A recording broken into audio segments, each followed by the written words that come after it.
За одоо үзэхэд хичээлээр энэ зургийн хэмжээ, image size, resolution буюу наривчлал, нэгтршллийн тухай ойлголтыг үзэх болно. За их чухал ойлголтууд байгаа юмнаар. За pixel гэдгийг wiki сарыг picture element гэсэн англи үгний товчлын байна. Pixel гэж нэрлсэн юм байна. Нэрлэлсэн юм байна. За pixel гэж юу вэ гэхээр энэ өнгийг илэрхийлэх дөрвөлжин нэг гэж хэлж болох юм.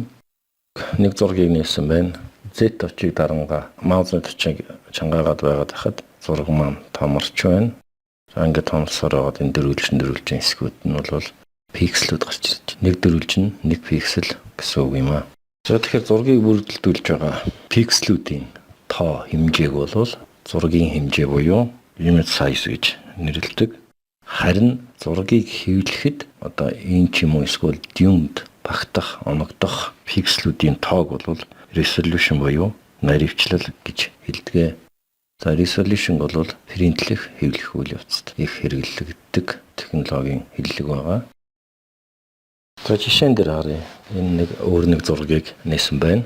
За энэ зургийг 100% томруулж харуулсан байна. За дэлгэцийн 1 пикселд зургийн 1 пиксел оногдож байна гэсэн үг. 100% болохоор бид нар өмнөх хичээл дээр үзсэн.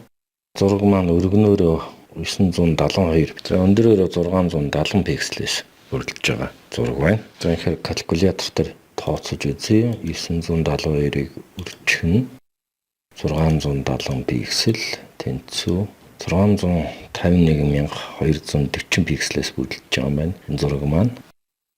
За их мэд сонсогдож байгаа боловч энэ 650,000 пиксел маань Photoshop тул энэ бол наривчлал багтаа буюу нэгтршил багтаа зураг тооцогддог. За зургийн хэмжээ гэж энэ тодорхойлтны энд байж байна. Зургийг бий болгож байгаа пикселүүдийн нийт тоог бол зургийн хэмжээ гэж хэлэх нь байна. За тэгэхээр Photoshop-оор low resolution picture буюу нэгтршил багтаа зургийг янзлахад хэцүү байдаг. Одоо засварлаж байгаа зураг нь бол нэгтршил ихтэй том файл байвал сайн байдаг.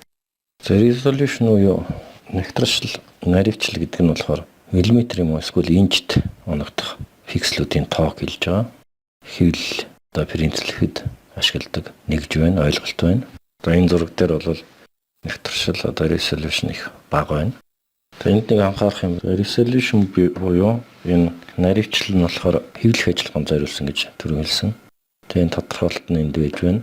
Тэгээ хаалтан дотор болохоор зөвхөн принтлэхэд хэрэгэлдэг ба дэлгэцийн наривчлалаас одоо хамааралгүй. Тэгэхээр дэлгэц маань болохоор 72 пиксел байдаг. 1 инч. Зарим хүмүүс болохоор энэ Photoshop-ыг шинээр нээж явахдаа тэрийг одоо 300 ч болгодог юм уу? Эсвэл 600 болгоод за одоо энэ зургийн маань нэгтршил одоо наривчлал маань сайн болно гэд нэг зургийг хаанаас ч юм аваачаад copy paste хийдэг.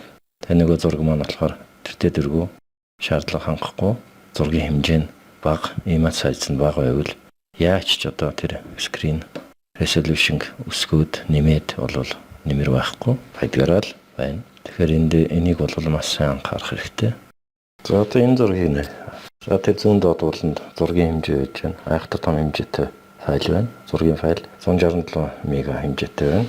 За Macintosh-ын Retina хэлэгцээс шууд копи хийгээд авсан зураг байна энэ. За тэгэхээр энэ зураг яг дэлгэцийн resolution 1 дөрвөлжинд одоо зургийн 1 пиксел оногдохоор 100% зураг томруулж өгье. За энэ зураг маань хэмжээ өргөнөөрөө 2880 пиксел, өндрөөрөө 1800 пиксел. За ингээд хооронд нь үржүүлэхээр 5,184,000 пиксел буюу 1 инчид 221 пиксел оногдож байна. За тэгээ мэргэжлийн дизайнерууд хэрэглэдэг Macintosh-ын дэлгэцээр шууд одоо скрин зураг авалт хийхэд зургийн одоо хэмжээ маань иймэрхүү гарах нэ. За тэгэхээр хоёр чухал ойлголтыг бид нар энэ хэсгээр үзлээ. Нэг нь болохоор зургийн хэмжээ буюу image size байна. За энэ бол одоо зургийн пиксел бүрээс шалтгаална. Нөгөөх нь болохоор resolution буюу наривчлал, зургийн наривчлал одоо нэгтршилыг заримдаа яриад байдаг. Энэ нь болохоор одоо принтлэх буюу хэвлэхэд бол ашиглагддаг ойлголт байна.